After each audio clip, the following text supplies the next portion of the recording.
welcome to episode number 92 of the KH-Vids podcast. This week we are very excited to actually talk about Kingdom Hearts, because we've had a lot of Kingdom Hearts announcements over the past week, and we get to talk about them, and that's just so exciting, because we don't get to talk about Kingdom Hearts enough on the KH-Vids podcast. So with us this week, you have your usual hosts, of course, myself, Misty.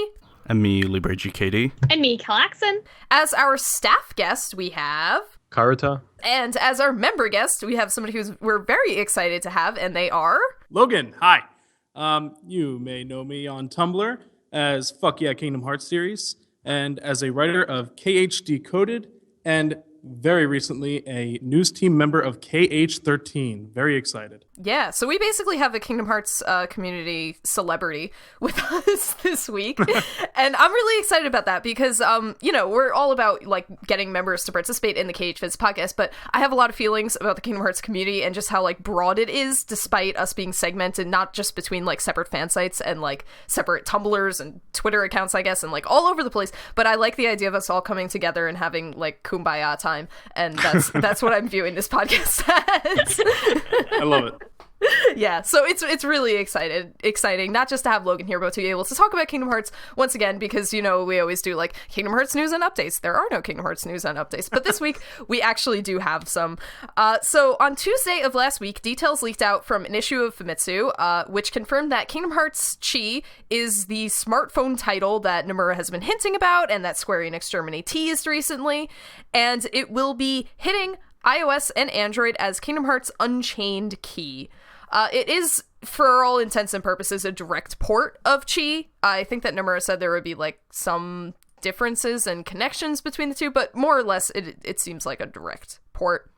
It's going to be free to play with in-app purchases, which we will definitely be talking about today, and the gameplay will be updated a little to better suit mobile devices, and it's going to feature new plot elements, and yeah, so it's more or less going to be bringing Chi to a broader audience, because it's all but confirmed as an international release, per the interview with Nomura in Famitsu. He said something like, we're still working out the logistics of how we're going to, like, segment the servers and let people play together and all of that, but it will be reaching the palms of our English-speaking people, I think it's safe to say at this point. So official teaser sites have been opened, and we have the scans from the Famitsu article, and then we have screenshots from 4Gamer, and yeah, so it's been really exciting to get, I mean, it's not like a new Kingdom Hearts game. It's going to be new to a lot of people, but, like, this is the first time in a long time that we've had a Kingdom Hearts title announced, and that's just, it's exciting, for me, at least, and especially because I need a mobile game to play.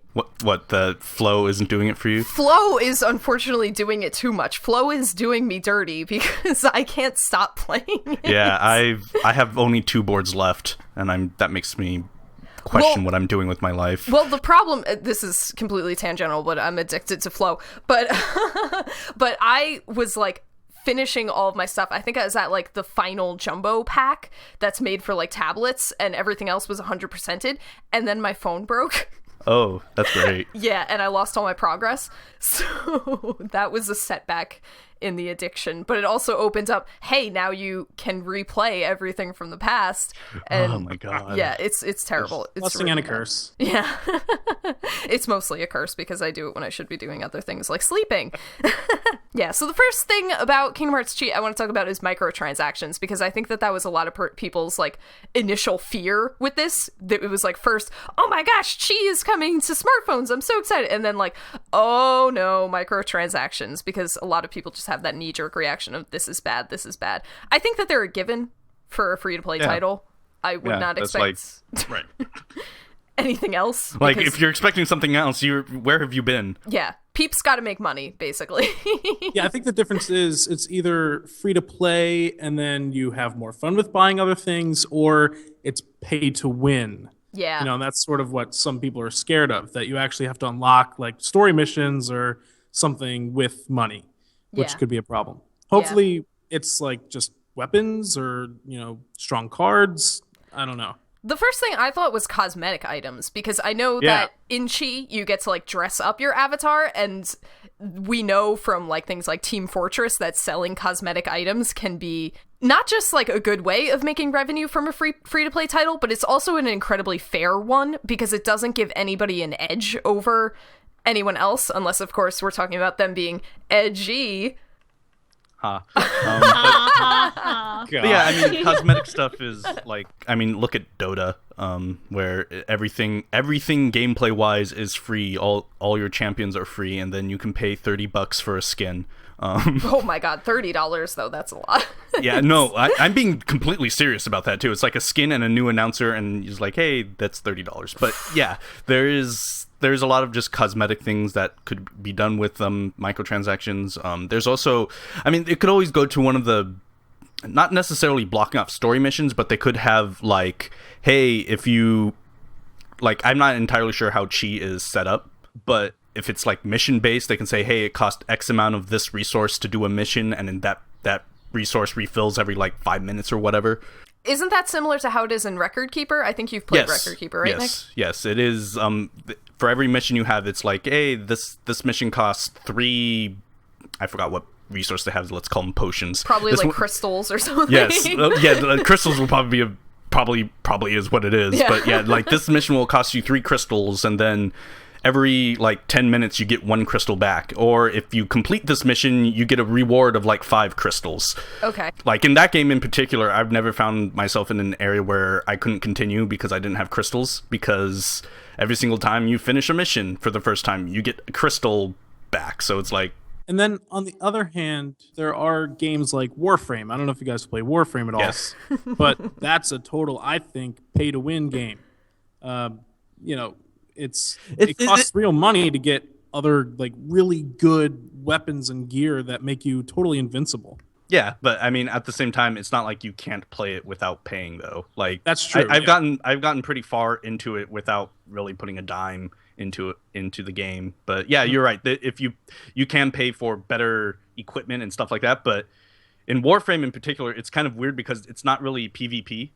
Right. It's just you're co-oping with you're either going by yourself or you're co-oping with other people. Mm-hmm. But yeah, you are right that there is gear and stuff in there that you can buy that's like, hey, this is really good stuff. You can either buy it or just grind out for a few hours. I guess I'm more worried about, you know, personally, like, I would be really geared to buy that sort of stuff, and I don't want to. Yes, it's about personal restraints. Right, Yeah. exactly. Yeah, the example I always bring up with microtransactions when we talk about them on the podcast is Mass Effect 3 multiplayer, which features microtransactions. And you can play the missions and you get like in-game credits, which you use to buy packs that contain like characters to play as and guns and like items, metagel, that kind of thing. And so you can just totally play the game legitimately and get those. Or you can pay like $1.99 and get them. So if you have, you know, a debit card and very little personal restraint, that is a trap that some people may fall into. How much did you end up paying for that? Wasn't it like $10? I think total I have spent about $10 in Mass Effect 3, which isn't a lot, especially I justified it to myself as I got the trilogy collection as a gift. So you technically didn't pay any money for this game anyway. Yeah, so the $10, you know, it's forgivable, but I am a little concerned for myself in terms of microtransactions for Chi. But I have faith in Square Enix to implement it in a fair way like they have for Record Keeper. And, you know, I think that there's already, again, that great cosmetic system there that makes it's already conducive to microtransactions in a way that's fair. So now you're just going to be spending $10 on a nice looking character. Oh, right? Exactly. And you know, if you know anything about me, that I will pay for cosmetic items. So the other thing I wanted to talk about is Kingdom Hearts in 2015, because I think that this has called that idea into question, because for several years now, I think honestly since like 2009, which is when 358 Over 2 Days came out, we've had it every year, a Kingdom Hearts game. Yeah, I think so. I mean, counting the HD remixes. They're not like new Kingdom Hearts games, but they are still a Kingdom Hearts game that came out. Yeah. Well, they're new in the final mix term. Yeah, that is true that they're bringing for some final regions. Mix. Yeah, 2 regions that have never played it. And I mean, Rechain of Memories, that came to Europe for the first time. Right.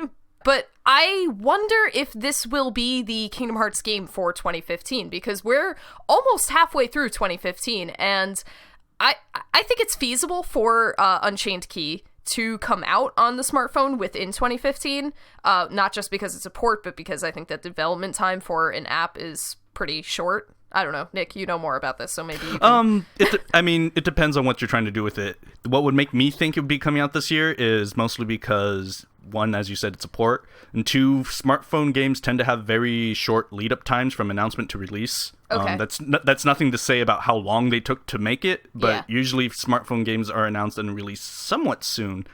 That's just kind of how that market is. But yeah, I think it would be safe to assume it'd be coming out sometime this year. Yeah, and the fact that Nomura kind of teased it for D23, that made me think that maybe it will be released around D23, because it's, from what he said first, we were all kind of expecting him to announce this game, like first reveal it at D23. And he had to have known at the time that the Famitsu article was coming out because, you know, it's an interview with him and everything. So it was just strange to me. So I'm hoping that D23 will coincide with the release of the game, that it'll be kind of a Beyonce drop, not a real Beyonce drop because it's premeditated. But but I am hoping that will be the release window for D23. I just wonder if this does count as our 2015 Kingdom Hearts game, because I know we were hoping for a PS4 port of the HD remixes being announced at E3, and we were hoping that that might include a Kingdom Hearts Dream Drop Distance HD remaster with it. So I don't know. I mean, I'm curious as to what you guys think, if we can still expect some new announcements this year. I think because Chi is still ongoing and it's still really important to the story. Yes. This is viable to be the 2015 release. Yes. I think it's big enough. I think it's important enough as far as story goes. So I think yes. And I think even further that this will be the E3 slot for Kingdom Hearts. Will be Chi. And then D23 might be more on Kingdom Hearts 3. Mm-hmm.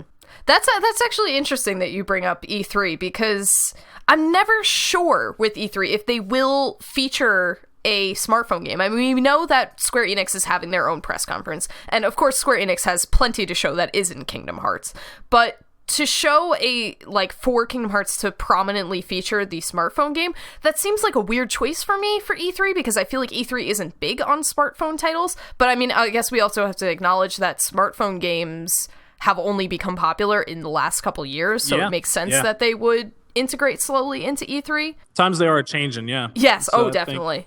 Definitely gearing more towards them, especially with Konami. You know, they said they're going mobile, so Konami is a whole... yeah, I'm not... I don't know Konami why. is... That's opening a huge I'm still bitter. I'm still not over I'm not even bitter about it anymore. It's just Konami. Konami isn't a video game company. No, not anymore. No. Yeah, they've stopped being it kind of actually mid 2000s, but yes. But yeah, I mean, I wouldn't be surprised if she has some presence at E3 in some capacity. I actually don't think it'll be featured prominently as a thing they'll focus on. I think it's more likely that it'll be part of a mobile montage of stuff Square is putting out, right? Because they are a phone developer as well, and they have quite a few titles kind of in the mix for stuff. I don't know if it will be released this year, but I still think that a Kingdom Hearts collection for the current gen consoles will be announced in some capacity at E3. Whether that, as I said, I don't know if that'll actually be released this year, though I tend to side with probably. It is still something that is definitely happening, whether, they announce it or not. I guess you can take comfort in that. But what makes you say that? Because I'm curious. There's been talk around certain circles for a while now. Let's just say I'm extremely confident that it is happening, whether, it actually gets officially announced this E3 or not. Obviously it makes sense for it, not just because it would be nice and convenient for it to be there, and because, they just re-released Final Fantasy X on the PS4, but also because Kingdom Hearts 3 is coming to the Xbox One, and the Xbox has never had a Kingdom Hearts title. Which is the weird thing about this thing I've been hearing. It's only up for the PS4. Ooh. Which is that's the weird thing about this entire thing. That so many Xbox fans, people that have stuck with Xbox through the years, are saying I'm really interested in playing Kingdom Hearts 3, but I would love if I could play, the previous games to prepare for it. That I'm So it makes sense for them to do it, PS4 and Xbox One, but I mean, when has Square Enix ever made sense? Yeah, it's kind of the weird thing around that. Obviously, everything's just kind of up in the air at the moment. But the stuff I've been hearing have been pointing to at least a PS4 release. There hasn't been really that much talk about a potential Xbox One release, which there's a few reasons out there why that may be. I mean, you have to think when they first announced Final Fantasy 15 and Kingdom Hearts 3 back in 2013. Mm-hmm. Well, Final Fantasy 15 was well before that, but go on. Final Fantasy 15 was announced in 2013. I'm sorry, versus 13. But when you think about when those were announced, it was announced before kind of either the Xbox One or the PS4 kind of got released. Mm-hmm. They were kind of announced before the current climate kind of made itself obvious. And then when you think of something like the Type 0 release that just it was back in March, and how it was about almost a 4-to-1 in favor of the PS4 version over the Xbox One version. Square has a tendency to announce things too early, and I have a feeling that Kingdom Hearts 3 is one of those things where... Yeah. I mean, Nomura has come out and said, I announced this too early. Way too early. Like, I don't want to say anything, but I wouldn't be surprised if the Kingdom Hearts 3 for the Xbox One was, like, silently, like, forgotten about. Much like how... what was that game called? It was released on the Xbox 360. That doesn't narrow it. Yeah, I know. It was a Square Enix game. It was released only on the 360, and it was an RPG. Only on the 360? The Last Remnant. The Last Remnant was an RPG that Square initially announced as a 360 exclusive, and then later said, okay, it's also coming to the PS3. It never came for the PS3.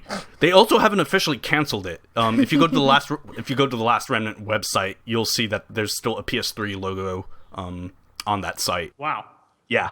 So it wouldn't surprise me if that Kingdom Hearts 3 saw something similar, but I'm also not going to say that they are going to do that because at this point there's really no way of knowing anything about that game. I think there's one other thing that we have to consider, and that's sales numbers.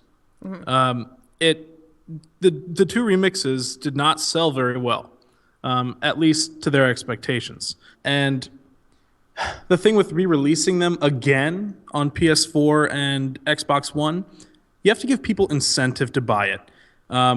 Because most of the sales, I think, come from people who already played the games. Right. And I know I'm crazy enough to go ahead and buy them for the 5th time. So I would get them regardless. But I can't say the same for everyone. So I think you sort of have to put it on Xbox if you want sales numbers. I think so too. That Xbox really is the key here because that is opening it to a new audience, whereas just putting it on the PS4, you're still only targeting those people who have played it before. I mean, there is like a convenience factor in it for a lot of people that like a lot of people would buy it again on the PS4 just so that they don't have to turn on their PS3 to play it. And PS4 games, if it's released on the PS4, it has to be released digitally. And I know a lot of people would like to have these games digital. Right. So that is a factor. But yeah, that's something that has gone into, like we said, Final Fantasy X remaster just came out on the PS4 recently. And a lot of people are saying, like, why should I buy it again? It's good for people that maybe are interested in the Final Fantasy series and want to check it out. People that have just bought a PS4 and maybe they didn't have a PS3. It's good for those people, but otherwise... not for making new fans. No, it's really not. Especially with the issues like with the random number generator that have been brought up and the fact that's such a weird thing. It is a weird complaint. Because, no, it's a weird bug. Because it's apparently hardware dependent, not software. It's because of what the PS4 is made of that it's doing that, not so much that it's something with the actual game. But I don't think that any other PS4 game has had random number generator issues. Final Fantasy X in particular, though. It's had weird random number generator issues with emulators, and emulators depending on what CPU you have in your computer. Okay.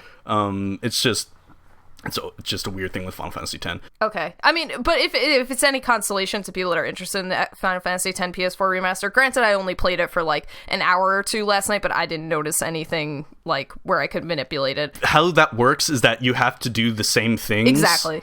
And like, who does the same thing over and over and over again? If I wanted unless I could you're just... trying to game, unless you're purposely trying to game the system. Then... Exactly. But that's not how I play games. That's how some other people play games, but it's not how I play games. But yeah, so porting the game to like the next generation, it is a good way to maybe suck some money out of it, like just get more and more. But we have to keep in mind that Final Fantasy X, the PS3 version, it sold really well. Yes. Like surprisingly well for Square Enix, that it makes sense that they would want to maybe like get a little bit more out of that by putting it on the PS4. But it's questionable for the Kingdom Hearts series because their sales were kind of... The sales between the Final Fantasy and the Kingdom Hearts series are about the same. The HD remasters. Kingdom Hearts is a little lower from what I remember. That is true, but I don't think that it met their expectations. I don't think that it Do we know what their expectations were? I think that they had higher expectations because it was several games. It wasn't just... Well, I guess it was only 2 full games. Same as which is Final yeah, but a lot of work had to go into the Kingdom Hearts remasters, and because I'm pretty sure, because I'm trying to remember numbers. I believe Kingdom Hearts 2.5 sold 220,000 in its first month. I think Final Fantasy X was 250. It was about the same. Yeah, so it's comparable. With 2.5 having the kind of bummer part of being released in the winter of 2014 after like the entire big holiday rush for Xbox Ones and PS4s. Yeah. I'm not going to say one way or another. It's just it wouldn't surprise me in the least. Because here's a way they could sell me though.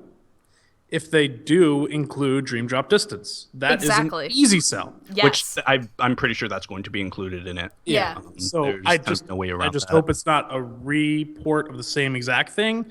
If they have Dream Drop Distance on there, I think it's a smart move. I think more people will buy it. And if they put it on Xbox One, even more people will buy it. So I think that's the sort of route they have to take. Yeah. I mean, as you said, the Xbox One would bring in more people, but you also have to think of how much more people would it actually bring in. Right. Because as I mentioned with the typos stuff, when you have the PlayStation Vita version of Final Fantasy X outselling the Xbox One version of Type 0, you kind of have to wonder what is up. Yeah, but I think Dream Drop Distance could be, a key player and a key, no pun intended, but pun made. I think that Dream Drop Distance could be key because with the HD remixes, it's not just, collecting all the titles together and making it convenient for people that have missed one or two. It's making them accessible for people that maybe have not been handheld gamers or who have not been console gamers. I don't own a 3DS. I've never played Dream Drop Distance, and I would really like to. So having it available on my PlayStation 4 would absolutely make me want to buy the inevitable kind of HD collection. Oh, yeah. Yep. And especially... Dream Drop Distance is so important, and it introduces so much into the mix that I feel confident in saying you will be lost if you go into Kingdom Hearts 3 without playing Dream Drop Distance, or at least knowing what happens in Dream Drop Distance, that it's really important that people play Dream Drop Distance. That's sort of the trap that Nomura has set for himself. Oh, yeah. Oh, yeah. Every single game is important. Yeah. I think there's a good chance Dream Drop Distance could get released standalone, too, just on the PS4. Yeah, I would buy it. That's true. I mean, we have been talking about it as part of a collection, but doing a standalone, it would make sense, especially for the people that don't see a need to... Because, if we're talking about a massive collection of all the H3 remixes, that's a lot of money. That's like... Are you sure, though? I mean, because Microsoft put out... I could see it being $60. Yeah, that's what I was going to assume, because Microsoft put out the Halo collection for $60. But for people that already paid $40 for 1.5, then $40 for 2.5, they may not want to pay that $60 for what they already have plus Dream Drop Distance. So putting Dream Drop Distance out for like $20, people would buy it. It's a weird... The Kingdom Hearts... I mean, this was kind of weird on Square in general with its HD remasters, but when they released those things, it was released around the weird time of when the new consoles were coming out already. Yeah. So that... I know for sure that hindered some purchases because some people I've either moved on or B, with how everybody else was announcing remasters on the next gen consoles, they were just waiting for the eventual remaster of those. I think that's a really good point. I think a lot of people would hop on and say I was just waiting for the PS4 release. I think a lot of people, they saw The Last of Us and, it just released on PS3, and then the next year it went on PS4 as an HD remaster. And it's still, I think some people are sort of enthralled by that, companies, and they saw that success and maybe they're thinking a little too highly. I don't know. The Last of Us is weird though, because I don't consider it so much an HD remaster as much as a definitive edition like they did with Tomb Raider, PS4 where they port. yeah, Right. where they package the DLC and, up the graphics and everything. There are graphical differences and, maybe tweaked a couple things, but I wouldn't consider it a remaster so much, which maybe is just being nitpicky, but it's also that you have to keep in mind that Last of Us kind of came out of nowhere at the ends of the gen for PS3. And True. so Naughty Dog, I think it was kind of obvious that they would bring it to the PS4. And The Last of Us is being given out free candy for PS4 people that are buying PS4s. If you're buying a PS4 bundle, it almost certainly contains The Last of Us. It's kind of crazy because I follow deals Reddits and I always see PS4 with Last of Us. Yeah, I mean that it's an official bundle. Yeah. It's an official bundle where there's a digital code for The Last of Us included with the purchase. And I think Last of Us has become the quintessential PlayStation game for a lot of people. But go on. I mean, I mean, the remastered stuff is always kind of weird because there's a lot of games. I mean, even I was under. I even followed it will be released on the new console, so I'll wait. I did that with Grand Theft Auto 5, and sure enough, here's the remastered edition of it. Oh, I haven't bought 2.5. Because I feel like it's yeah. coming to the PS4 and I have no money, but go on. Remasters are a weird thing in general, but I do think that when it does get announced or released or whatever, it'll include basically 1.5 and 2.5 and 3D. The weird thing is I can see them bundling on a disc like that, and then I can see on the digital store selling them separately. Because here's the thing, when I remember back to the release of the collector's edition of 2.5, Right. they did an unboxing video, and it includes 1.5 with it. Mm-hmm. And their lame excuse was, oh, well, if you bought 1.5, just, give it to a friend. I mean, that was a big complaint with a lot of our users and me personally. I think we did a whole episode about things we were angry about with 2.5, and one of them was that the collector's edition, it doesn't make sense because this is a gift that's aimed towards big Kingdom Hearts fans, and chances are big Kingdom Hearts fans already own 1.5. I mean, it did have good timing because it was holiday time, so if you have a family member that's huge into Kingdom Hearts, go ahead, buy them the collector's edition. But again, it's this kind of weird thing that Square doesn't seem to know that their audience is Kingdom Hearts fans and dedicated Kingdom Hearts fans. I think that they still like to pretend that somebody that has never played Kingdom Hearts is going to go out and buy an $100 collector's edition. Yeah, no. Which just isn't going to happen. I mean, you also have to think there are the fans who skipped out on 1.5 because That is true. Anybody with anybody who can think about this, they're okay, they announced 1.5 with Kingdom Hearts 1 and Chain of Memories. There's no way there isn't going to be another collector's edition with Kingdom Hearts 2. Yeah. Because if they released a collection that had Kingdom Hearts 1 and 2, then I can see maybe the argument that maybe they won't do one for the handheld games. But with 1 and Chain of Memories, it's kind of obvious that another one was coming. Right. One way they could also sell us on the PS4 collection or HD remaster is to do a fancy collector's edition because I have learned a lot of things about Kingdom Hearts fans over the years, and one of them is that we love to spend money on weird merchandise and fancy packaging. Yep. So they could definitely steal me away with that. I needed that Heartless plushie so bad. Well, the Heartless plushie was interesting because they sold that separately for a while. You can't buy it separately anymore, I think, once they... Yeah, but you could buy it separately for a while. It was really cute, though. I wanted it. I do have my Dream Eater plushie, though, so that's exciting. My Meow Wow. Yeah, so maybe they'll include that with the PS4 collection. That'd be cool. Yeah, but switching back to KHG, I think that the next big question that a lot of people had with it is just, do I have to play it? Which is kind of the question that comes along with every new Kingdom Hearts announcements, especially when they're mobile or handheld games. People are saying do I have to play it? And I mean, the short answer is yes, you do have to play it. It's a Kingdom Hearts game. It is going to connect to Kingdom Hearts 3, and yes, please play it. But there are some really, I think, close ties to Kingdom Hearts 3 that we have heard about. It's difficult because, everything has to be translated from Japanese, so we don't know too much exactly. But I think that, there is a lot of backstory there. Here, let me quote from the interview with Nomura. He says, "The scenario heads towards depicting the beginning of the Keyblade War that occurred. However, as there are Keyblade wielders in the world later on, they must not all have been destroyed in the Keyblade War. That is the basis of this story. KH-Chi and KH Unchained Key tell us the story of how everything began, why was Xehanort so obsessed with Kingdom Hearts, and you should be able to glimpse the reason for that during these two titles." Which motive is a big question with this Xehanort thing. Like, he wants to destroy the world, but like, why? And we can just chalk that up to kind of Disney storytelling. But having that backstory, I think a lot of fans will be happy about, and this builds lore for the Kingdom Hearts universe. Maybe it will finally tell us what the hell Kingdom Hearts is. Because I have no idea. I don't know if anybody has a better grasp on this than I do, but what is Kingdom Hearts is just something that has nagged at me for, I don't know, 10 plus years. So it's important. You have to play Chi. Yeah, it could be important, but I wouldn't necessarily qualify that with you have to play Chi. Well, yeah, you could read a summary of Chi, but it's more fun to play it yourself, and it's free to play. There's no excuses. Yeah. Yeah, I know, but I'm just saying that I feel that Chi's story isn't so much. I mean, obviously, I have no idea about what Chi is going to be or what they're adding for the mobile. Or what Kingdom Hearts is going to be, so we can't say anything for sure.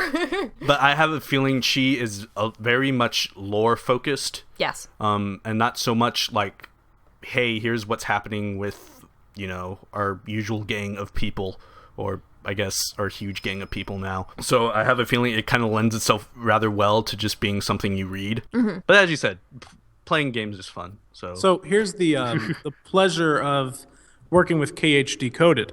One of our team members is actually from Japan and speaks both English and Japanese. And she has been playing Chi for us, essentially.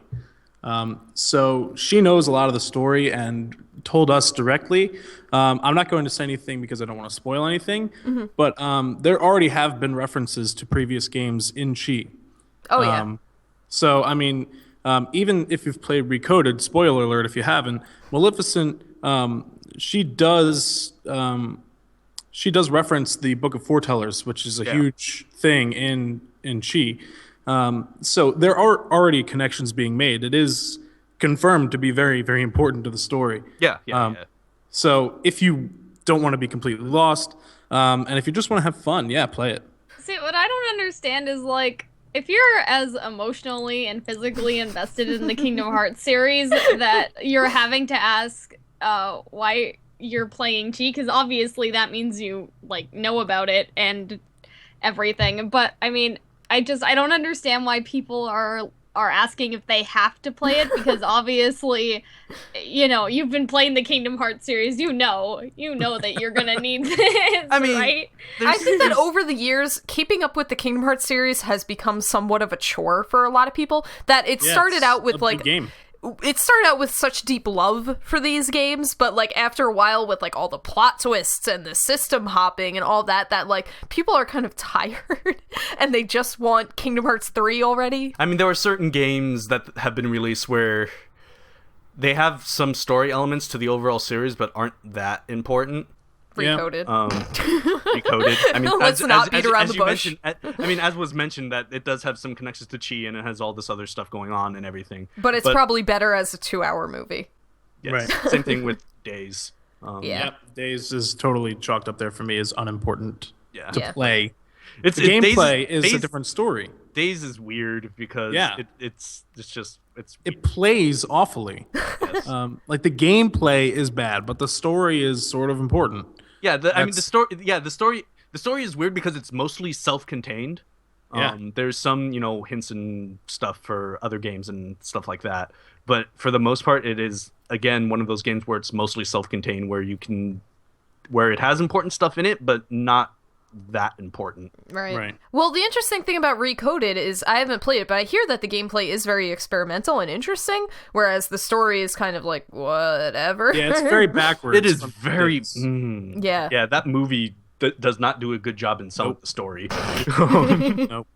But what was the story in the first place? It just introduced a bunch of just weird, confusing things. With like, hey, there's now, like, multiple Soras because, But there wasn't Data. enough already. Data, data.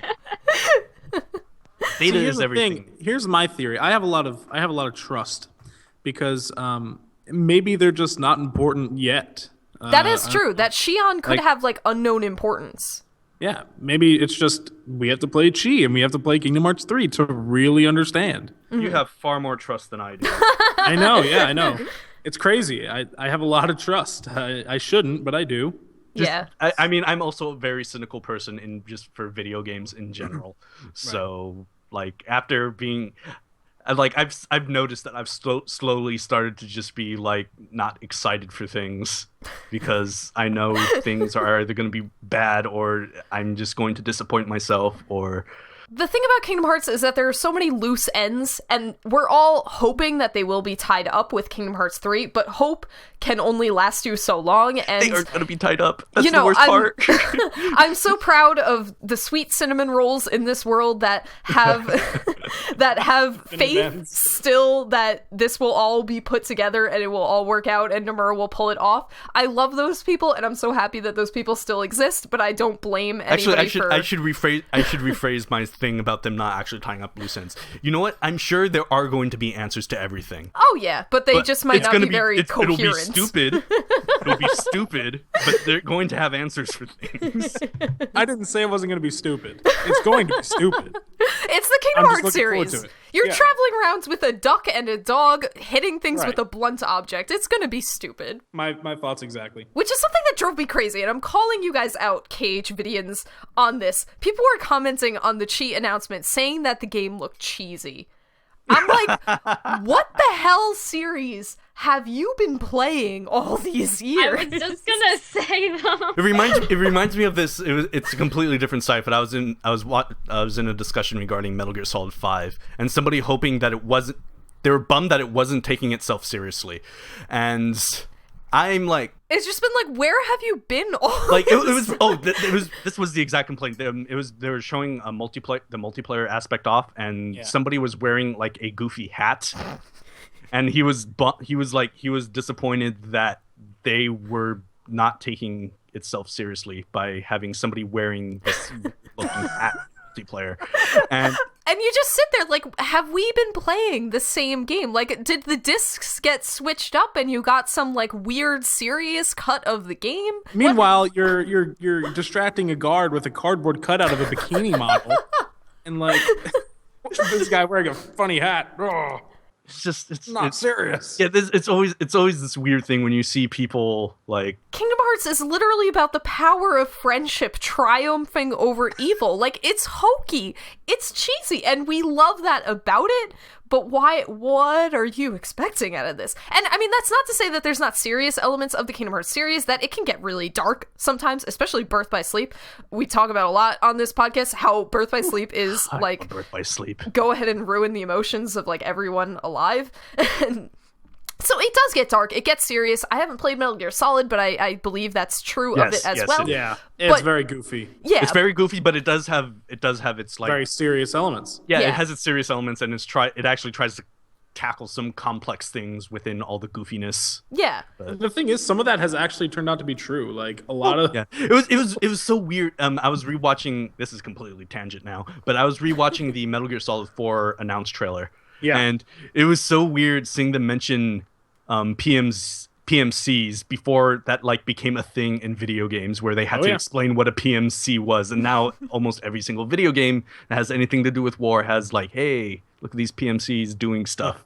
It was just such a weird thing seeing an era where people didn't really know what these were, and now it's it's a staple. now it's a staple and stuff. It's just like, okay.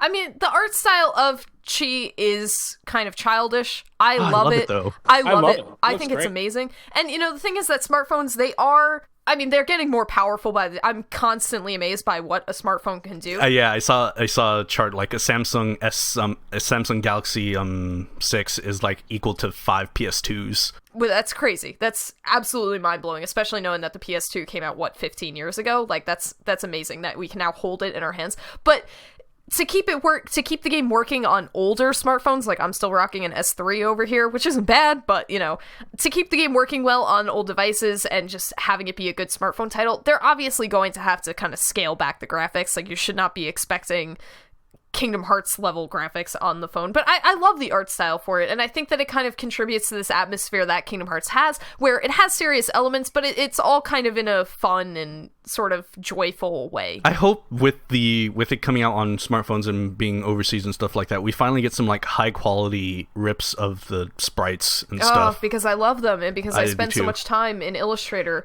making them. Yeah, I've made a Sora one, and that's about it, because it took a long time just to do that. I would love to have some more high quality sprites. Yeah. That is a weird thing to be excited for. Yeah. I want some high quality sprites of Kingdom Hearts because G. we are finally in the game. Like, we are in it. It's us, I'm so excited for the dress up aspects so of this game. And I think, you can play with other people with it. Yep. I think, yeah. It's an MMO. Yeah. Yeah, so I can't wait to walk up to my KH-Vids friends and be like, yo, check out my sick gear that I probably paid actual money for. Yeah. That's gonna be me too, Misty. Don't worry. We're all in this together. We'll run together. I'll be too caught up in my Final Fantasy XIV relic gear. Oh gosh, no, don't go there. They do really cool holiday things as well. Right. So yeah, it's very up to date as far as holidays going on, and like it's specific to the day. Yeah, I always like that about MMOs. I know it's a common thing amongst MMOs, but it's still neat. Like, I liked going into Final Fantasy XIV and hey, it's snowing and there's a Christmas tree here. Yeah. Right. And I'm excited for it from a community aspect too, because we've never really had a Kingdom Hearts game where we could say let's all play together. And multiplayer. Chi is that. I'm so excited. I can't wait. I mean, again, we'll have to see. I haven't played the game, so I don't really know how the multiplayer works. But just playing together with people from KH-Vids, I'm really excited about that. I mean, I can tell you if you'd like. I've seen gameplay stuff because obviously it's an old game. I'm guessing it's collaborative, where you take down a boss or something. Yeah, it's a co-op fight thing. You go into a fight together and you fight the same monster with other people. Yeah. Just take turns. It's like a turn-based thing. Yeah, so just being able to say, what is your username on Chi, and, playing with your friends from the internet. I like the idea of that. That's super cool. Yeah, and we can finally do it in a Kingdom Hearts setting, because before we were just playing Mass Effect 3 multiplayer with everyone. Which, fun for a time, is not... Final Fantasy 14. Oh, well, yeah, but then I got poor and I had to drop my sub. And I think from a Tumblr aspect, having so many followers... Right. I think I just have so many ideas flowing through my head about possibly getting doing a private hand out my username sort of thing, and bringing people together. I could sort of act as a community outreach for people who want to play with other people. I would love to do that. And I think that's a great opportunity for you guys at KH-Vids as well. Oh, yeah. I love the idea of that, and that you're saying that, because I go on Tumblr a lot. And, I've been in the Kingdom Hearts community for a long time, and so I'm always comparing sort of the experience of being on a Kingdom Hearts fan site / forum like ours with being a part of a Kingdom Hearts Tumblr, and they have their merits, and I love both of them, and I love that both exist. But the problem with Tumblr, and this is a problem with Tumblr in general, not just Kingdom Hearts Tumblrs, is that it's hard to connect people with one another. Exactly. It's hard to communicate with one another because Tumblr's methods of chatting are so broken, the replies and the asks. It's really hard. So I like the idea of somebody that's in charge of a big Kingdom Hearts Tumblr kind of matching people up, I guess. I'd love to do that, yeah. Yeah. And, so of course, a fan site like ours where, you have accounts and you're kind of recognizing people and interacting with people, it's easier for us, but I'm happy that, Chi offers the opportunity to kind of bring that experience to, social network sites like that. Right. I think that's awesome that it's built around that, even. Yes. Not that it's just a feature, it's built around it. Yes, absolutely. Yeah. And I think that, to go back to, how kind of Chi will relate to Kingdom Hearts 3, I think it'll be similar to the relationship of Chain of Memories to KH2, that by the end of Chain of Memories, we all know that sort of the story there was erased. It's not remembered by Sora, but Chain of Memories still does provide a lot of interesting backgrounds on, characters and the organization and nobodies. So I don't think it'll be as close as Chain of Memories to Kingdom Hearts 2, but I think that it will be similar. You know, because I have a feeling that, I mean, lore-wise, Kingdom Hearts 3 will be kind of heavily dependent on that. It has to be past, to tie up stuff. Yeah, to tie up these loose ends, it has to be. Yeah, so I mean, the fact that it's an ongoing game, we can't really expect it to have major like influences. Yeah. It will just tie some loose ends or introduce new things like Chain of Memories did with the organization. But I can't see it having those major plot holes and those major plot points. Yeah, because like an MMO, it just continues on and on until they decide to shut down the servers or whatever. Exactly. So it'll have lore stuff that will probably be somewhat important, but it'll have its own story, kind of self-contained and everything into itself. Yeah, I think that in going through Kingdom Hearts 3, if you have played Chi, you'll be saying like, oh, I know what that is. Oh, I recognize that name. Oh, I like know who that character is. And there'll be kind of oblique references, but ones that, it'll enrich your experience to know what they are. Oh, yeah. Yeah, so I guess that's the skinny on KH-Chi. It's really exciting. I'm like more excited than I should be about a smartphone game. But it's great for Kingdom Hearts fans because we don't get announcements that often. No, sadly. Yeah. And like we said, it's a big opportunity, I think, to just play together, which the Kingdom Hearts series hasn't really had yet. I mean, of course it's had multiplayer before, but it's always been like kind of local multiplayer. So I'm really excited for Chi, and I'm happy that you guys are too, and I can't wait to play it with you, all of you. That'd be awesome. Yeah, so we'll hope that it releases within the next few months by the end of the year. I'm hoping there's at least near release with the Japanese version of it, because there was like a 3 to 4 month delay between Record Keeper. Really? Yeah, there was a period of time when people weren't sure Record Keeper was actually going to get released outside of Japan. And then like, hey, it's coming. Then Square made an announcement like, hey, it's coming, within the next week or something.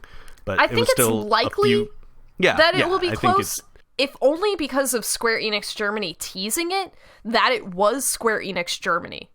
Like, it's a little strange. That's the other weird thing. Europe got Record Keeper before America did.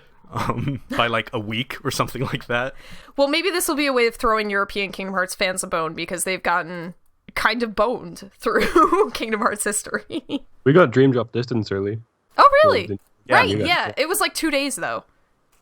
Still. Yeah. I mean, take what they Japanese can companies get. in Europe in general have not good track record. Yeah. Stuff. All right, so that is Kingdom Hearts Chi, basically in a nutshell. Of course, we're going to be getting more details about the game, hopefully a release date, more information about the international releases. So definitely do keep up with us for that. And that brings us into user-submitted questions. To submit a question to the KH-Vids podcast, all you have to do is fill out form links with every episode of the podcast, or send an email to podcast@KH-Vids.net. The questions can be directed towards a host in particular or the group in general, and they can range from Kingdom Hearts to KH-Vids to our lives in general. Send us a question. So the first question comes from Shu, and is directed towards our guests. So we have 2 today, which is why I put this question on this episode. And he asks, if you had to be given one superpower, but in doing so, a certain object of your choosing became your kryptonite, what would you choose for each? So you have to choose a superpower and a kryptonite. If I get to choose, then I guess I can choose opposing things that won't necessarily bother me, but that's boring. Yeah, I was about to say, if you get to choose your kryptonite, wouldn't you just choose like something you like never moon crust? I don't know. Let's say my dream superpower. I love comics, so like my mind is racing right now. But I think overall, invisibility would be cool, or shapeshifting. Shapeshifting. Yeah. And kryptonite, I guess. Like bees. That's a pretty good kryptonite, I will have to say. I don't know. There are a lot of bees out there, though. I know. I don't know. I just picked the scariest thing and chose it. Bees are frightening.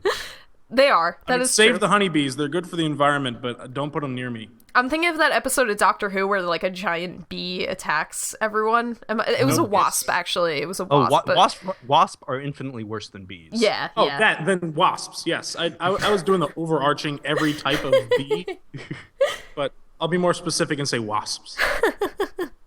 Okay, and Kyle, what would be your superpower in kryptonite?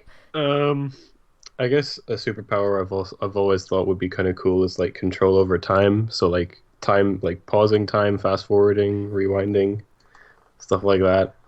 For kryptonite though, I don't know, like stars or something. Yeah, it's something like you can easily avoid. Yeah. Well, the sun is the. Oh boy, isn't the sun a Oh, star? true. Sun is a Dude. star.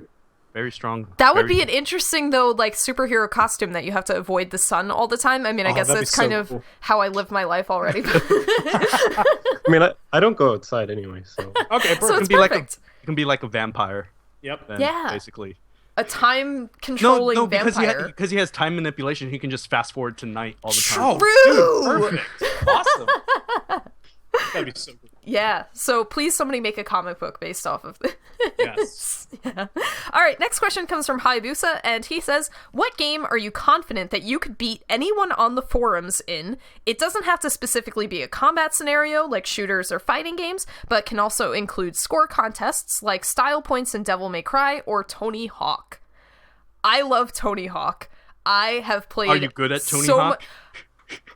I'm not sure because I have never played true. with other people. I mean, I guess I played with like my sisters, but we played like graffiti and horse and everything, and that doesn't. Those are the best things, though. Yeah, that's true. You can So- play. You can play a contest of graffiti or horse against somebody. Well, graffiti is interesting because it doesn't require you to be like mechanically good at the game. It just requires like a certain degree of strategy and hitting things. Horse, on the other hand, you have to be good at like stringing together tricks, which I have gotten good at. It's been a while since I played a Tony Hawk game, so I might not be up on like all the latest.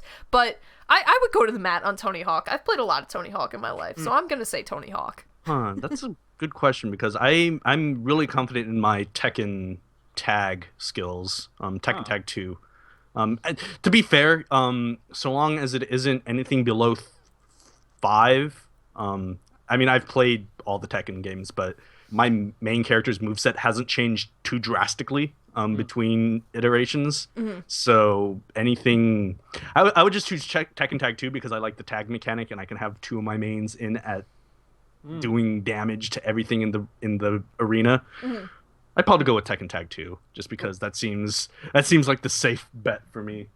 It would be either that or maybe like, I don't know, the speed running count in this because I can speed run a few games. Sure, why not? I can beat Crash 2 in like 3 hours. But yeah, I probably choose Tekken Tag 2. I am confident I can beat anybody on the forum at that game. That is a challenge for anybody who owns a PS3 and Tekken Tag 2, by the way. All right, somebody else? I'm not the best at it, but my mind is automatically going towards competitive games. So I'm gonna say Super Smash Brothers. I'm good. I've done tourneys. I've never won a tourney, but there are just people who are crazy good at that game. It's not fair. But other than that, there's a game in beta right now called Rocket League. Oh, yeah, Yeah. I'm in that. I'm in that beta, my actually. god, it is the coolest game, and I've gotten really good at it in the last Yeah, 3 days. it's a sequel to Super. Yeah, I don't even remember. Yeah, it's Super Ultimate Auto Car. Yeah, Super Rockets. Battle, Super Soccer Battle Cars, or it's some Yeah, it's some it's essentially you control long a car, and you have rocket boost power, and you're playing other cars in a game of soccer. supersonic acrobatic rocket powered battle cars. That's it. What? Yes. It's a sequel to that, and it comes out this summer. I got really good, and I think I could beat a lot of people at that. That's a fun game. That's a really fun game. Very fun. Man, I'm thinking about all like I can probably beat a lot of people at Nidhogg as well. Nidhogg is a weird game, Nick. We yeah, it's a weird game. We played that a few times, but it's still fun in a weird way. Or we can or what was that game we were playing on Super Sports Friends? Yeah. Oh my The- god, jousting? No, not jousting. We aren't near each other for us to be able to actually play that. Oh, right. That is a really good game too, though. Is it the ball one where you have to like not let it hit the ground? I remember playing the one where you had to flip somebody and like It kill was them. it was a secret game. It was you had to enter in a code, and it was a secret game. I think that was the one where I don't know what we were doing. We played like 200 rounds. Yeah, we played a lot of that. We played like 200 rounds, and it's like the simple little. You're trying to flip the other person onto their back or something like that. Yeah. That sounds awesome. I kicked your ass at that, by the way. Yes, you did. Yes, you did. Yeah. Yeah, but to be fair to that, half the time we didn't know who we were. that is true, actually. And Cal, what would you kick our asses at? Did Hayabusa say video game or any game? I think it doesn't say video game, it just says game, so go ahead. Oh, okay. Well, the first thing that came to my mind was Crazy Eights. What is Crazy Eights? Like, you have you pick up 8 cards in your deck, and you flip the first card down, and like, say it was Ace of Diamonds or something, you either have to put another ace down or something in the same suit. And then you get all the way down, you go 8, 7, 6, 5, 4, 3, 2, 1, and it's a lot of fun. Oh, okay, it's a card game. All right, yeah. Yeah. Oh, speaking of card games, I could kick your asses at Spit, but go on. I'm like queen of this game, and we went to the cottage on Saturday, so we were bored and playing that, and I remember how good I am at it, so yeah, I'll school y'all in Crazy. All right. Spit is the game of choice for teenage girls having slumber parties. Okay, that would make sense why I'm not familiar with this. I would hope, yeah. But it's a card game, and like it's kind of like aggressive solitaire. That sounds interesting. In actually. a way, you have like your stack of cards and your opponent has their stack of cards, and you have 2 in the middle, and you have to like consecutively place your cards on the piles, and then when you get rid of all of your stack, you have to slap the pile, so it does get dangerous. Okay, I know that game. We just don't call it Spit. Oh, what else is there to call it? It's called Spit. I don't know. My sister taught me this game, and she called it something else, and I'm kind of not. It's not coming to my mind about. I've never been sure why it's called Spit. I mean, you do say Spit when you like flip a card. It's 1, 2, 3 Spit.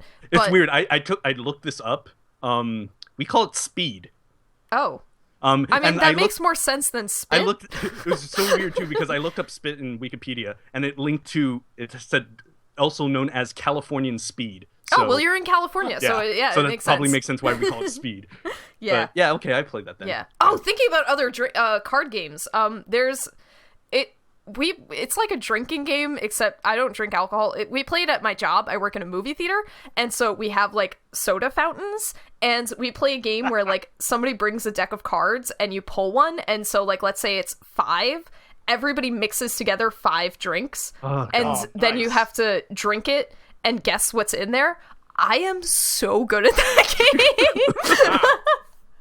I kill at that game, so that is an option. It reminds me of those Coca-Cola freestyle machines. Yes. And just kind of choose whatever the hell you want. We've made some disgusting but good combinations, like High C Fruit Punch, Cherry Coke, Dr. Pepper with a hint of seltzer is really good.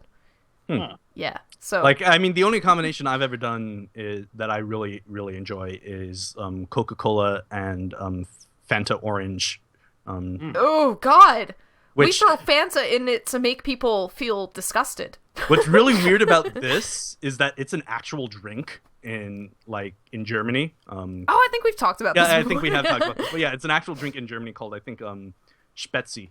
Or something like that. But yeah, it's like 3/4 Coca-Cola and then a 1/4 orange Fanta. Yeah, it's really good. I really enjoy it. Yeah. And Kyle, what games are you going to beat us in? I don't know about like everyone in the forum, but when 6th Gen came out, I got pretty good at competitive Pokemon on like Showdown and stuff. Oh, nice. So Do you EV train and everything? Sorry?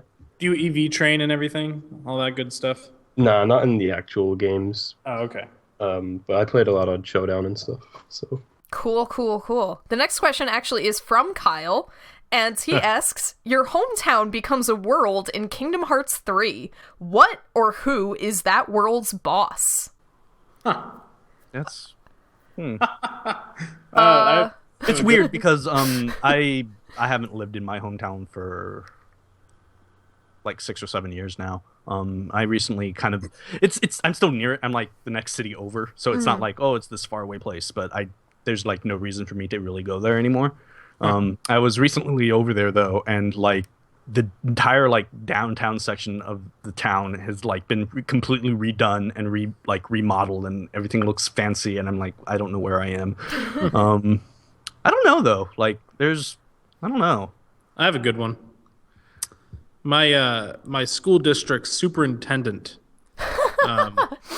He recently, like a couple years ago, he actually got caught stealing a lot of money from the school district's budget. Oh boy. To use for personal use. So he's sort of like a hometown, like, I hate you sort of person. So I guess that's an easy one for me. Like, everyone in my hometown sort of hates him. Okay. So much that we actually renamed a local, like, performing arts center. It was named after him, but we changed the name. Wow. Oh boy. Yep. I mean, that's warranted if you're stealing money from education. Yep. Yep. There's my boss. I'm trying to think. The only thing coming to mind for my hometown would be white privilege. I went to an actual person. I didn't know that, like, ideas were... Yeah, if we're gonna go with who or what, so yeah, that's true. I mean, See, it was weird. I was thinking because of just kind of because my hometown had 2 high schools and they had pretty, I don't know, the mascots they had were kind of weird. Well, I shouldn't say weird, but they would make good boss fights, especially if you combine them together. Because one high school, Warren, was a bear. And then the high school I went to, which was Downey High, it was a Viking. So a bear Viking. a Viking riding a bear. I was picturing a bear in a Viking helmet, but that works too. Yeah. Yeah, but I live in a very, like, affluent area of Long Island, and, like, everybody is white and rich, so white privilege would be a good one. I feel like that would be funny. Yeah. Cal and Kyle, how about you guys? Either one Kyle, can go answer first. your own question. Oh yeah, that's true. Wait, should I answer? If you want to. My hometown is, like, tiny. It's basically just a bunch of grass. So, like, locusts? Like, there's a lot of like small trees. So a tree-based boss. I don't know. Like Treebeard, except evil. Yeah. Yeah. Tree ant. Yeah. And Cal? Either, like, potholes, like a giant pothole boss, or, like, just construction. Because there has been a bridge, not a word of a lie, and there's a bridge that's we have to not cross over, but you see it on the way to school. It's been, like, under construction for 3 years. It's been there since I've gotten there, and that's a long time to be building a bridge. I think they're almost done now, but still. And then our town's really bad because there's they were planning to build an airport around here, and they're only starting to talk about it again now, but 30 years ago that they brought up the idea of building this airport, and nothing has been done about it. So that's kind of, like, normal. Yeah, it takes a long time. So bad though. Yeah, it is. It is really bad, but that's unfortunately normal about infrastructure. Yeah. Here in California, there's been talk about doing. In the 1950s, the California started doing an entire, like, highway system within the state and stuff like that. And to date, it's only been about 60% complete, just because of weird things where either things just don't work or people don't want it being built or just weirdness. Like, California passed a high-speed rail thing to construct a high-speed thing from Los Angeles to San Francisco back in... Oh my god, I was in 10th grade, so 7 years ago. 7 years ago or something like that, and it still really hasn't begun construction or anything. But yeah. So, next question and last question comes from Olkey21. I don't know how to pronounce it, I'm sorry. It's like random letters. They ask, what genre of music do you guys like, and who is your favorite artist/bands? Why did you I mean, because I like to torture myself, basically. Yes, but I'll let everybody else go first. Yes, other people go first, please, because this is difficult for me. I don't like artists as much as I like genres. Okay. I mean, I can name off a few right off the top of my head. I love Phil Collins. I don't know why, but I love Phil Collins. I'm still trapped in my 8th grade Green Day and Blink-182 phase. Oh, I love Blink. And I guess my favorite genre would be pop punk or just soft rock. Which is your favorite Blink-182 album? Album, Take Off Your Pants and Jacket. Okay. I think that somebody's favorite Blink album says a lot about them. Yeah. Yeah, because they're yours? very oh boy. I think Cheshire Cat. Yeah, I mean, I love all of it. understand old Blink, but I don't like it. Okay. Mine is mostly for Carousel. Carousel has a very special Carousel's place in my great. heart. Yeah. I've seen them live twice, and it never gets any worse. I mean, they Yeah. just keep playing better and better shows. Yeah, well, Just you're probably not going to be able to see him live again. So. Yeah, probably not. Yeah, speaking of Blink, this is kind of somewhat related. Because of the Rock Band 4 little stream that they did on IGN this Friday, last Friday, I decided to pick up Rock Band 3 again and just play it a little bit. I didn't realize they had a sale on like 1,000 of the songs they have for download. And I'm debating about picking up the 2 Blink 81 packs that I haven't picked Blink up yet. 81 packs? Blink 182 packs. My words got jumbled to hell in that sentence. As much as I love Cheshire Cat, I think that a lot of the songs on the self-titled album, which is such a close like second favorite, would be fun for Rock Band, especially Feeling This. Yeah, I already have that song. Feeling This. Oh man, Feeling This is great. I'm trying to remember what's on the 2 packs. I know one of them was. I'm trying to remember the song because I know one was The Rock Show. Another one was First Date. Another one was Adam's song. Okay. Yeah. I'm drawing a blank for the rest, but yeah, it was because they're 99 cents each, and I'm like, oh well, I have money for the first time in a bit, but like this is really tempting to do because Blink is a fun group. I think that they're really conducive to rock bands because they're songs that a lot of people know, and so they can enjoy it like that, and they're fun songs. Yeah, because I like the 90s a lot. The 90s just had the best genre of music, in my opinion. Early OOs, you know. I love Naughties. I hate calling them that, but I also love it in a weird way. Yeah. Yeah, because for Blink 182, I have a few songs by them already. I have All the Small Things, Damn It. Damn it. Oh, Forget Everything. Dude Ranch is my favorite. Dude Ranch. Forget Everything. I love Dude Ranch. I have Do A Aliens New Exist? Hope is on Dude Ranch. Oh my god, I'm sorry. I need to. Oh, Feeling This is a downloadable song. Maybe I'll get that then. Yeah. Okay. Cal and Kyle, what music do you like? I listen to way too many genres to like pick a favorite, but an artist that I've been listening to a lot recently, Bogdan Rosinski. He's a Polish guy that was a lot in like the late 90s. He was like homeless in Tokyo for a while, and he kind of like invented a genre called brain dance. It's pretty weird, but it's fun. So, yeah.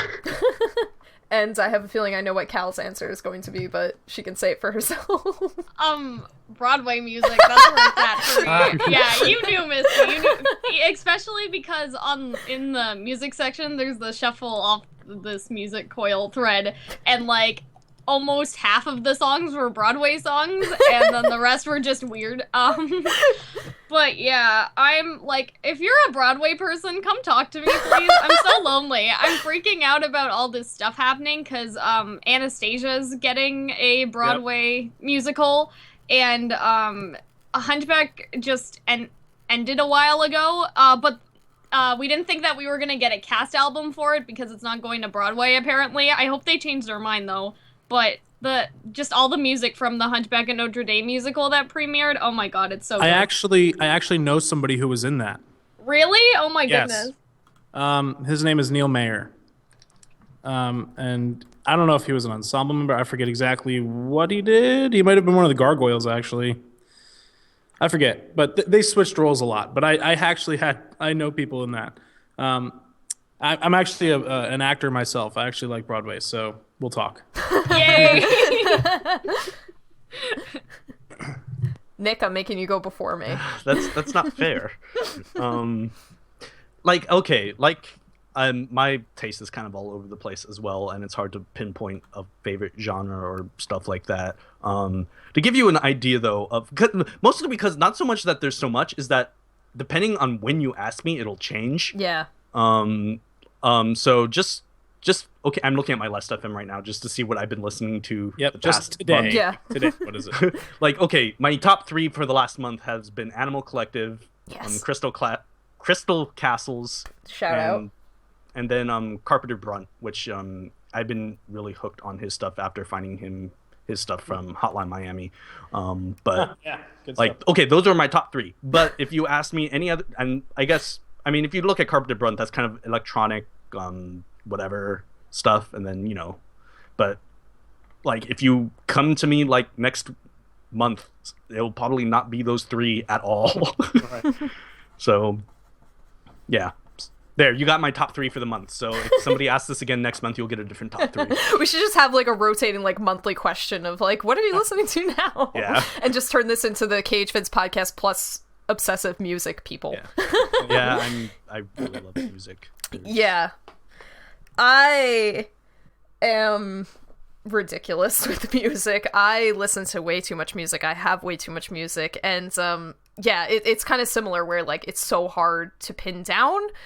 For genre, I would just go with the immense cop-out of saying indie, because that covers so much. That covers so much. Exactly, which is why it's so great for me to use it. So, like, I guess. Last FM is telling me that the genres I'm into are, like, indie, electronic, folk, experimental, and alternative. I think that that's accurate. Lately, I've been listening to this band called The Peripheral Ones, which is a cover album of, this group called The Middle Ones, and like looking at the Last FM page for them, there are 16 people listening to it, and I am like the only one doing it like regularly, so that's a problem. I've been listening to one of the people that was involved with The Peripheral Ones called Pigthee, which is awesome, and I'm really digging Pigthee right now. So I have a band suggestion for you. They're more of like a folk indie sort of band, and I know the lead singer. He was in high school. I acted with him actually. Go for it. In a high school musical, and they got pretty big. They're opening for a lot of really big names, and they're big themselves, touring a lot. They're called River City Extension. I've seen people listening to them on like the Last FM Neighbors thing. Yep. Yeah. They're I think the perfect fit for you. Just I will check them out. Just hearing what you've named, and the lead singer is an awesome guy. His name's Joe, and I think you'll really like him. I will check them out. That's the thing. I love music recommendations. Yeah. I take music recommendations. I'm crazy about music. She gives you, depending on your taste, obviously. Yes. but It's she can dangerous give you- to let me yeah. give you music. Like, it's because Yeah. of you, I've started listening to a lot of music, obviously. Animal but- Collective and Crystal Castle.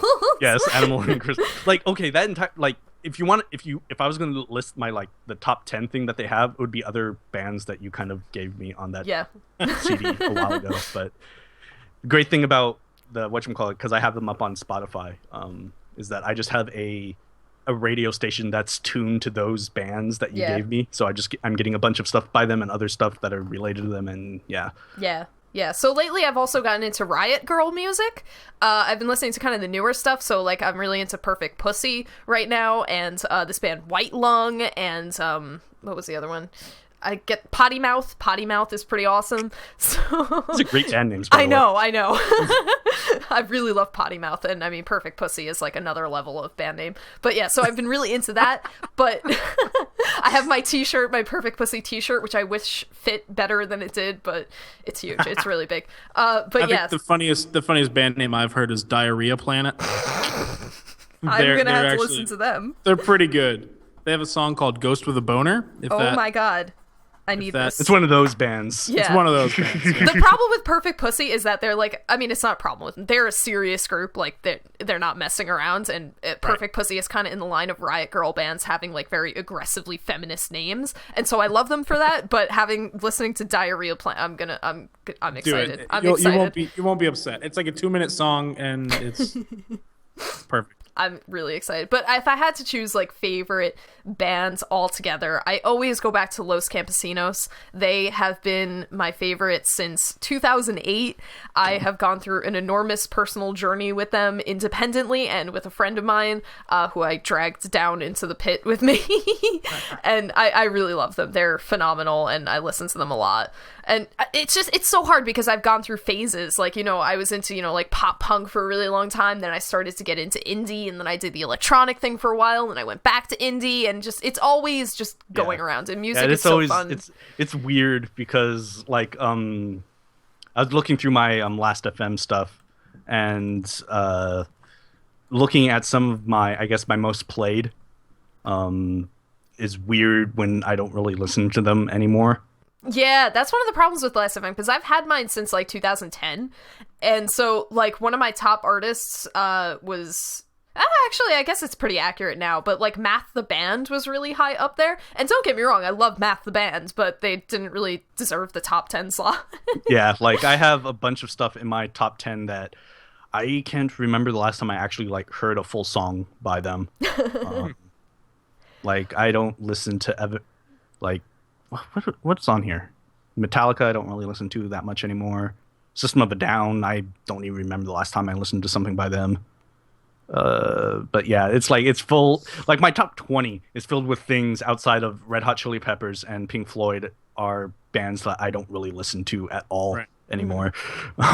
Yeah. So it's really weird. You have phases rather than favorites.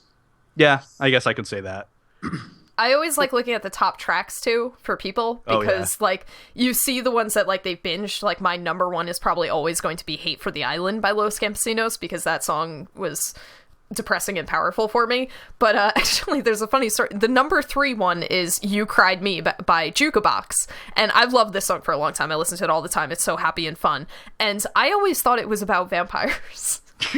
And I made like mixtapes for my boyfriend recently, and I gave him this song, and like he loved it, and I'm like, yeah, I love that there are so many songs about vampires that I put on your CD, because for some reason I did that. And he's like, Cassie, this song is about werewolves.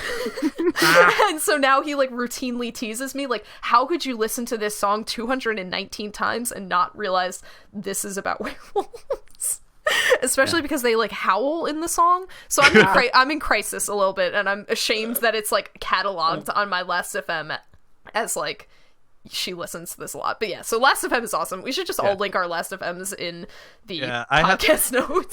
There's like my top tracks, even my top tracks are like all songs that I don't remember the last time I listened to any of these. Like my top track is Panama by Van Halen.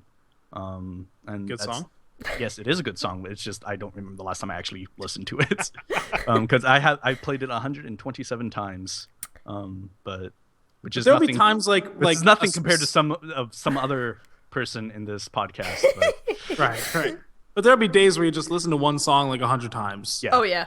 I recently did that with Heartless by Kanye West. I don't know why. I don't like that song anymore, but I listened to it for like I have 3 hours in a row. Yeah, because like Van Halen is my like top artist. I have nearly 3,500 plays by them, but I'm having difficulty remembering the last time I like listened to them extensively. Right. So it's weird. I'm bad about putting things on repeat.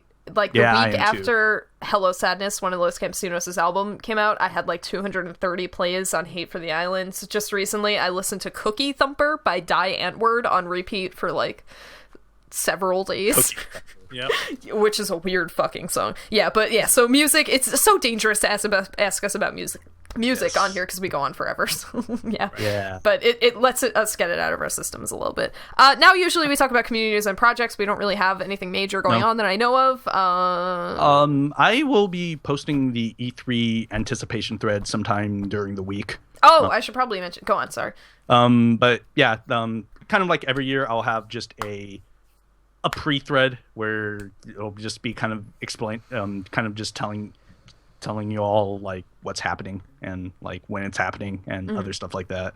And then that thread will also be used for any updates when E3 does finally start in just about a month now, actually. Yep. it'll also be updated with new news as it happens and all that other fun stuff. Yes. I'll have my bingo cards ready for anybody. This year, I've actually decided to expand it because I usually only kept it to the 3 console makers. I decided to include everybody because there's just so many conferences now that I have to. Yeah, I'm. Yeah, let's go. Yeah, because there's people just like announcing that, hey, we're gonna have a conference this year. I figure that there's gonna be at least a lot of interesting stuff going on. So yeah, look forward to that. Yeah. I'm actually already finished with my Microsoft and Sony cards. Tentatively, I may change them as we get closer, but I have my tentative cards done already. Yeah. And I'm going to plug our E3 plans for the podcast once again. We talked about it a little bit on the last episode, but we want to provide live coverage for E3 this year rather than doing a podcast episode after the fact. So our plan was to stream the event and stream a video chat on Skype of us talking about the event and, horsing around, all that good stuff. So if you're interested in joining us for that, either just by watching it and participating in the chat, all of that, please do let us know, because we want to make sure that, people are going to be interested in watching it before we do it. So if you have questions about that, or you want to ask questions, anything like that, please talk to us about it, because we're really excited to do this, and we hope it's going to be really awesome, and we hope that you guys think so too. Which we basically added another show because Square decided to change their time. That too. We were in conflict because Square and Nintendo were scheduled at the same time. Square pushed theirs back to 10 a.m. rather than 9 a.m. so we can do both Nintendo and Square now. So now we have an extra show to do. Yes. Yeah. We're basically just going to be streaming all day, and you can watch us. watch us watch it. These things. Yeah, it'll be fun if there's like big reveals. I wish that we could have done this when Kingdom Hearts 3 was revealed, so you just see us like drop everything, start screaming, that kind of thing. So hopefully we'll get something on that level this year. I'm sure we won't. There will nothing ever be anything on level with the Kingdom Hearts 3 reveal. For you, probably. For me, there are a few things that would be on that level. Yeah. I'm still looking forward to The Last Guardian. So just saying that right now. It's gonna be this year. I know. No. Keep dreaming. Yeah. it's really bad because I was looking at my previous bingo cards. The Last Guardian is always on them. Every single year it's on there. Like, I knew I did it last year. I wasn't sure about the 2 years prior to that, but I was looking back and I'm like, wow, pretty sure you had did it on here every single year. Yeah. One of these years it's gonna be right though. So, one of these years. Keep trying. Yeah. Which, I mean, I'm pretty sure this year it will be that year. Though, Yeah. So. Yeah, so I think that's everything that we have going on KH-Vids. Logan, if you want to plug your Tumblr account and the other places we can find you once again, so that everybody remembers. Sure. Yeah, that'll be a little bit. So my main account is on Tumblr. You can find me at Fuck Yeah Kingdom Hearts Series, all spelled out, .tumblr.com. You can also find me on KH-Decoded.com. It's just another Tumblr account, but we bought the site. And I just became a news team member for KH13, which I don't think it's a rival thing. So I'll just say you can catch us on there as well for news. But I don't think we have any really cool streaming things planned. So that sounds really awesome. So just have both tabs open. Yeah. Yeah, I mean, you can get into the weird rival with Kingdom Hearts websites, and I guess we were involved with that for a couple years, but I don't care anymore, and I don't think anybody else cares anymore. No. So just we're all fans of Kingdom Hearts, and let's take the Kingdom Hearts lesson and be friends. Yep, we just have news on 5 different sites as opposed to 1. That's it. That's really it. Yeah, and I kind of love that because every site kind of offers something different, and I like that people are part of all of them or just one, and so it's fun. Kingdom Hearts is fun. Yeah. I like Kingdom Hearts. It's all about friendship, right? Yes, come on. Exactly. And so I will definitely include links to all of what you have mentioned on the podcast show notes so that people can find you. I'm going to have to use a URL shortener for your Tumblr account just because our censors will not let that slide. But Sorry about that, but, yeah.